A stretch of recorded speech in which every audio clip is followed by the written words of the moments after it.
देख रहे हैं सिटी सेंटर शो और मुंबई के दादर इलाके में मौजूद सिद्धिविनायक मंदिर के बाहर इस वक्त मैं मौजूद हूं, क्योंकि महाराष्ट्र में आज से तमाम धार्मिक स्थल खुल गए हैं। इजाज़त मिल चुकी है तमाम धार्मिक स्थलों को, जो कि 8 महीने से लगातार बंद थे, और इसके लिए सख्त दिशा निर्देश भी हैं। मंदिर के बाहर भी आप देख सकते हैं तमाम बोर्ड्स के जरिए दिखाया गया है कि किस तरह से मोबाइल ऐप को पहले डाउनलोड करना होगा और जो QR कोड होगा उसको दिखाकर ही उन्हें एंट्री मिलेगी। तो जैसे जैसे लोग यहाँ पर इकट्ठा हो रहे हैं, उन्हें पता चल रहा है कि धार्मिक स्थल खुले हैं, उनको ये बोर्ड दिख रहा है और ये पूरी सूची दिख रही है कि क्या क्या ज़रूरी है इस मंदिर में प्रवेश करने से पहले, और वो ये ऐप डाउनलोड कर रहे हैं ताकि अंदर प्रवेश करके दर्शन कर पाएँ। तो फिलहाल तो ये मंदिर सैनिटाइजेशन के बाद बंद है, लेकिन सुबह 9 बजे से ये मंदिर खुल जाएगा और उसके पहले तमाम लोग कोशिश कर रहे हैं कि ऐप डाउनलोड कर लें। इस पर हम तफसील से आपको रिपोर्ट आगे दिखाएंगे। हम सिटी सेंटर शो की शुरुआत फिलहाल कर रहे हैं बिहार की खबर के साथ, जहां नीतीश कुमार एक बार फिर से यहां के मुख्यमंत्री बन गए हैं। लगातार चौथी बार उनके नेतृत्व में सरकार बन रही है और 7वीं बार वो मुख्यमंत्री बनकर रिकॉर्ड बना चुके हैं।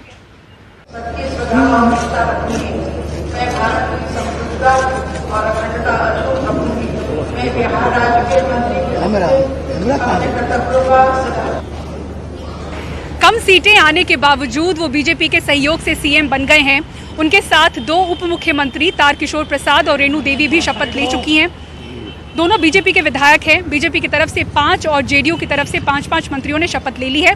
वहीं जीतन राम मांझी की पार्टी से 1 और वीआईपी पार्टी से मुकेश सहनी ने शपथ ली है। लगातार डिप्टी सीएम रहे सुशील मोदी को इस बार मंत्रिमंडल में जगह नहीं मिल पाई है।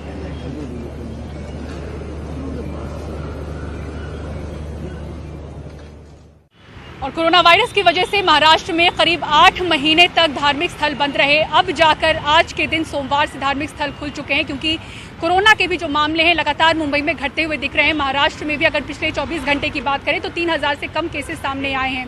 तो ये देखते हुए, और बीजेपी की भी मांग थी, सांकेतिक भूख हड़ताल भी बीजेपी ने की थी, अब जाकर धार्मिक स्थल खुल चुके हैं। और सिद्धिविनायक मंदिर की हम तस्वीरें इस वक्त आपको दिखा रहे हैं। फिलहाल तो ये बंद है। सुबह 9 बजे खुलने के पहले की तैयारियां भी आज हो गई हैं। सैनिटाइजेशन आज रात में ही यहाँ पर कर दिया गया है, और जो तमाम यहाँ पर दुकानें आसपास मंदिर के होते हैं वो नुकसान झेल रहे थे करीब 8 महीने से। अब इनको भी थोड़ी राहत मिल रही है और उम्मीद है कि थोड़ा बिजनेस इनका ठीक होगा धार्मिक स्थलों के खुलने के बाद। तो ये तो सिद्धिविनायक की तस्वीरें रहीं। इसके अलावा जो बाकी धार्मिक स्थल है वहाँ के क्या दिशा निर्देश होंगे, इस पर देखिए सोहित मिश्रा की ये रिपोर्ट। पूरी सावधानी बरतते हुए महाराष्ट्र के सभी धार्मिक स्थलों को सोमवार से दोबारा खोला गया। सोशल डिस्टेंसिंग का ख्याल रखकर सीमित लोगों को एक बार में अंदर जाने दिया जा रहा है। मुंबई के माहिम चर्च में एक बार में 1200 लोग प्रार्थना कर सकते हैं, लेकिन अब 156 लोगों की ही व्यवस्था है। सिद्धिविनायक मंदिर में 1 घंटे में केवल 100 लोगों को ही जाने की अनुमति है। 100% रिस्पांस मिल रहा है। और आप देखोगे तो जिनको ऑपरेट नहीं करने आता मोबाइल या QR कोड, उनके लिए यहाँ पे जो हमने व्यवस्था की है, जिनके पास मोबाइल नहीं है उनको भी यहाँ पे on the spot QR code दिया जा रहा है। इसीलिए हर एक का दर्शन, और यहाँ सोशल डिस्टेंसिंग और सभी नियमों का पालन करते हुए हर एक भक्तगण यहाँ पे दर्शन ले रहा है। श्रद्धालु भी धार्मिक स्थल खुलने से खुश नजर आए। बहुत ही ज्यादा खुशी हो रही है। 8 महीने के बाद, लॉकडाउन के बाद आज मंदिर खुल रहे हैं, तो बहुत ही ज्यादा खुशी हो रही है। और आज दर्शन किए गणपति जी के, तो बहुत अच्छा लग रहा है। बहुत ही खुशी, और आज के दिन खुला है तो बहुत ही इम्पोर्टेंट अवसर है। हम लोग गुजरातियों के लिए न्यू ईयर होता है, तो ये हम लोग हर साल यहाँ पे आते हैं, और आज कोरोना वायरस की वजह से नहीं आने का बहुत दुख हो रहा था, और यहाँ पे आए हैं तो इतना, और ये प्रोसेस की वजह से इतनी खुशी हो रही है। अब उन लोगों ने भी राहत की सांस ली है जिनका घर इन्हीं धार्मिक स्थलों की वजह से चलता था। 8 महीनों में इन लोगों को काफी नुकसान उठाना पड़ा है। कुछ लोगों को तो घर चलाने के लिए गहने भी गिरवी रखने पड़े। आप यकीन नहीं कर सकोगे कि माल गिरवी रखना पड़ा हम लोग को, कि जो जेवर थे गिरवी रख के हमारा उधर। आप भी अभी भी देख रहे हैं कि अपना लाइन तो चालू हो गई है, लेकिन हमारे जो अंदर की स्टॉल है वो अभी तक चालू नहीं हुए हैं। जैसे होम लोन है, किसी का कार लोन है, जो भी है, कि एजुकेशन लोन है, तो सब यही दुकान से तो चलते हैं। हमारा बाकी कोई व्यवसाय ही नहीं है। तो हमें, जैसे मेरा होम लोन है, किसी का पर्सनल लोन है, किसी का एजुकेशन लोन है, तो इसमें जो हमें बहुत आपत्ति आ गई कि ये चीज़ भरने के लिए। शुरुआती दिनों में इन धार्मिक स्थलों पर सीमित लोगों को ही जाने की अनुमति दी जा रही है, लेकिन इन धार्मिक स्थलों के ट्रस्ट का कहना है कि जैसे जैसे दिन बढ़ेंगे और उन्हें हालात समझ में आएंगे, उसके मुताबिक लोगों की संख्या में इजाफा किया जा सकता है। मुंबई से कैमरा पर्सन राजेंद्र दयालकर के साथ सोहित मिश्रा, एनडीटीवी इंडिया। और दिल्ली में लगातार कोरोना वायरस के बढ़ते मामले और लगातार हो रही मौतों को देखते हुए केंद्रीय गृह मंत्री अमित शाह और मुख्यमंत्री अरविंद केजरीवाल की मुलाकात हुई, जिसके बाद कई अहम ऐलान किए गए। लेकिन इसी बीच जो सवाल सबके मन में उठ रहे थे कि क्या इन बढ़ते मामलों को देखते हुए दिल्ली में एक बार फिर से लॉकडाउन लोगों को झेलना होगा, इस पर जवाब और दिल्ली के मौजूदा हालात पर देखिए शरद शर्मा की ये रिपोर्ट। सर जैसा क्या है लॉकडाउन की तैयारी एक बार अचानक से सरकार, मुझे नहीं लगता, बहुत सारे मैसेजेस मुझे नहीं लगता। देखो, लॉकडाउन करने के बाद जब लॉकडाउन किया गया था वो दैट वाज लर्निंग एक्सरसाइज। उस लॉकडाउन से जो भी सीख मिली इतने महीनों के बाद, ये सीख मिली कि भाई जो लॉकडाउन से आपको बेनिफिट लेना है वो तो मास्क ले सकते हैं आप। कोविड हॉस्पिटल के स्टाफ मेंबर्स को सबसे कम पॉजिटिविटी आ रही, क्यों आ रही है? क्योंकि वो प्रोटेक्शन ले रहे हैं।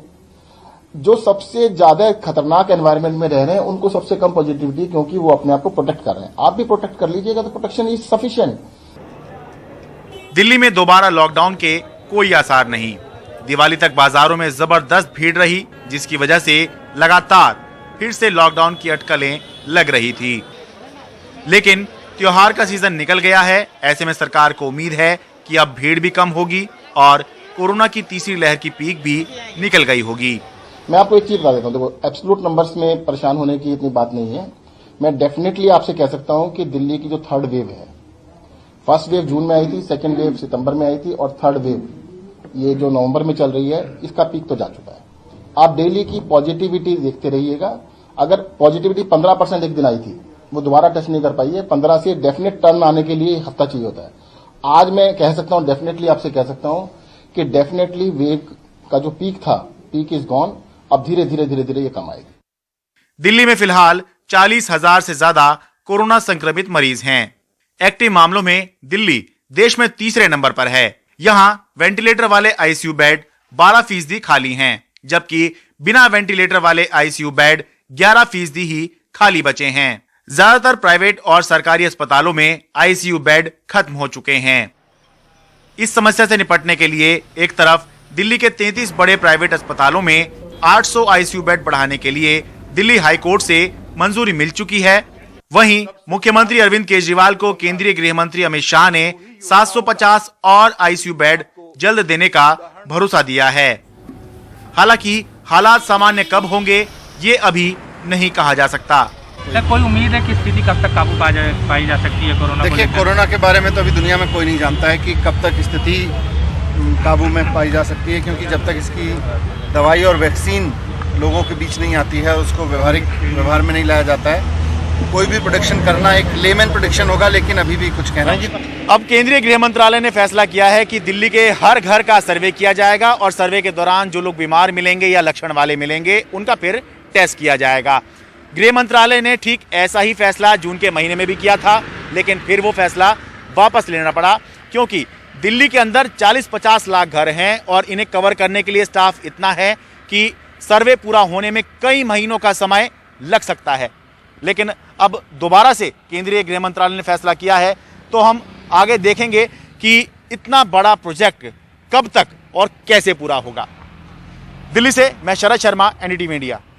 और कोरोना के बढ़ते मामलों के बीच दिल्ली दोहरी मार वायु प्रदूषण का भी झेल रही है और एयर क्वालिटी जिस तरह से यहाँ की खराब होती जा रही है, उससे कहीं ना कहीं एक जीवन दान नर्सरीज को मिलती हुई दिख रही है, क्योंकि लॉकडाउन में जो नर्सरीज घाटे में चल रही थी, अब एयर क्वालिटी को देखते हुए इंडोर प्लांट्स की बिक्री काफी ज्यादा बढ़ गई है। देखिए रिपोर्ट। तशरीफुल पिछले 20 बरसों से दिल्ली के यमुना खादर इलाके में पेड़ पौधों की नर्सरी चला रहे हैं। लॉकडाउन के दौरान पहली बार ऐसा हुआ कि बिक्री घटकर 0 हो गई, लेकिन दिवाली के मौके पर उनका कारोबार भी रोशन हो गया। आज उससे बेहतर है 30% के हिसाब से। आज जो भी है वो 30% बेहतर है। लॉकडाउन धीरे धीरे पब्लिक खुल रही है और फिर दीपावली आई है। दीपावली की वजह से लोग जागरूक हुए हैं कि लोगों ने गिफ्ट में प्लांट देना शुरू किया, तो उसकी वजह से लोग एक दूसरे को गिफ्ट दे रहे हैं, तो उसकी वजह से हमारा बिजनेस कुछ बढ़ा है। पौधों की बिक्री के लिए लॉकडाउन के दौरान बड़े बागबानी के शौक को भी श्रेय दिया जा सकता है। नहीं, मेरी हमेशा से हॉबी तो नहीं थी, लेकिन जब कोविड का लॉकडाउन हुआ तो क्या करें, उस टाइम क्या करते, तो उस टाइम धीरे धीरे पहले तो घर में 1-2 प्लांट्स होते हैं, तुलसी वगैरह घर में होते हैं, तो उससे फिर हमने थोड़ा सा मैंने उनको बढ़ाया, थोड़े और प्लांट्स लिए, फिर धीरे करते करते मेरा गार्डन बन गया। मेरे को अच्छा लगने लगा उसमें। गार्डन में एक अच्छा फ्रेश एयर होता है, दिन में सुबह बैठने को अच्छी जगह, it's a nice place to sit at. लेकिन ज्यादातर काम धंधों के बंद रहने की वजह से दक्षिण दिल्ली में एक प्लांट शॉप की बिक्री घट गई, क्योंकि इनके यहाँ से त्योहारों के मौके पर कॉरपोरेट उपहार खरीदे जाते थे। लेकिन हर्बल प्लांट्स की बढ़ी बिक्री की वजह से बात ज्यादा नहीं बिगड़ी। अपना तुलसी, गिलोय, अश्वगंधा, एलोवेरा, ये सारा एक्जोटिक में आपका lettuce, celery, parsley, rosemary, thyme, oregano, इस टाइप के ये ज़्यादा है। तुलसी के पत्ते चाय में डालना या पानी के साथ, गिलोय साथ में लेना, एलोवेरा का जेल वगैरह वो सारा यूज करना। पटाखों की बिक्री पर रोक के बाद भी दिल्ली के कई इलाकों में एयर क्वालिटी खतरनाक स्तर पर पहुंच गई। कोरोना के मामले भी बढ़ते जा रहे हैं। ऐसे में लोग साफ और ताजी हवा के लिए इन नर्सरियों का रुख कर रहे हैं। नई दिल्ली से अरुण सिंह की रिपोर्ट, एनडीटीवी इंडिया। और अब खबर उत्तर प्रदेश से, जहां से हिंसा की खबरें आनी थम नहीं रही हैं। अब खबर कानपुर से है, जहां एक युवक पर पानी की छींट पड़ने से हिंसा हो गई और इस हिंसा ने सांप्रदायिक रंग भी ले लिया। एक की मौत हो चुकी है। इस मामले में पुलिस ने 4 लोगों को गिरफ्तार किया है, जिस पर एनएसए के तहत कार्रवाई की जाएगी। लोग गुस्से में हैं। 27 साल के पिंटू की लाश सड़क पे रख के प्रदर्शन कर रहे हैं। हुआ ये कि सड़क पे पड़ा पानी का पाउच या तो पिंटू के पैर के नीचे आने से फूट गया या उसने फोड़ दिया। पानी की छींटें पास में खड़े लोगों पे पड़ी, जिन्होंने उसे गालियां दी और उसने उन्हें। फिर मारपीट शुरू हो गई, जिसमें पिंटू घायल हुआ और अस्पताल जाते हुए मर गया। आप लोग समझ नहीं पाएगी क्या हुआ है? हाँ, हम लोग नहीं समझ पाएंगे। फिर उसके बाद क्या हुआ? हम लोग उस लड़के को पीछे पड़ गए, लोग मार मार के फिर घुस गए घर के अंदर। अब चूंकि जिसकी वजह से पानी के छींटे उड़े वो एक मजहब का था और जिन पे पानी के छींटे पड़े उनका मजहब दूसरा था, तो जो मारपीट बढ़ी तो दोनों मजहब के लोग आमने सामने आ गए और जम के पथराव और मारपीट हुई। यहाँ पे गुम्मा, ईंटा, मारपीट, फिर दोबारा आके किया है। हम लोग कहा रहने दो भैया, हटाओ, पिए पाए हटाओ, खत्म करो। और किसका घर तोड़े? ये बगल में पड़ोसी रहते हैं, उनके आलम को खाली गिरा के सब मारी ना, डंडा और गुम्मा चल रहा था। हम भागे, हमारा लड़का भागा। जैसे हमारा लड़का ने गया छुड़ाने, गुम्मा उठा के किसी ने गांव वाले ने फिर मारा तो पूरा कनपट्टी फट गया, कान में फट गया। देखते ही देखते पूरा इलाका पुलिस छावनी में बदल गया।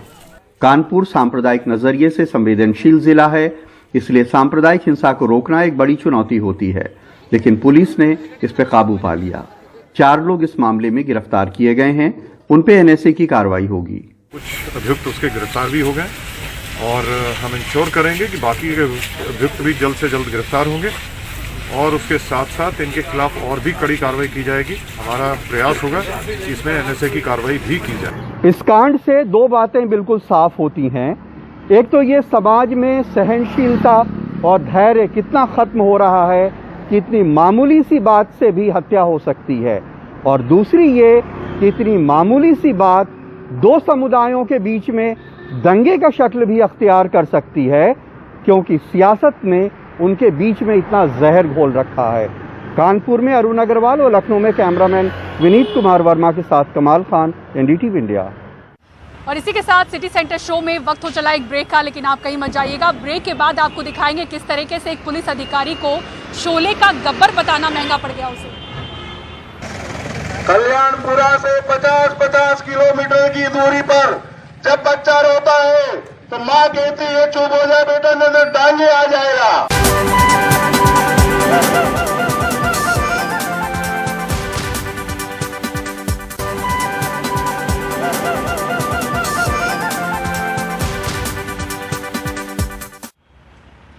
मध्य प्रदेश में शोले का अपने आप को गब्बर बताना एक पुलिस अधिकारी को महंगा पड़ गया। पुलिस विभाग ने शो कॉज नोटिस जारी किया है और कारण पूछा है कि आखिर उन्होंने ऐसा क्यों कहा। ये मामला झाबुआ जिले का है।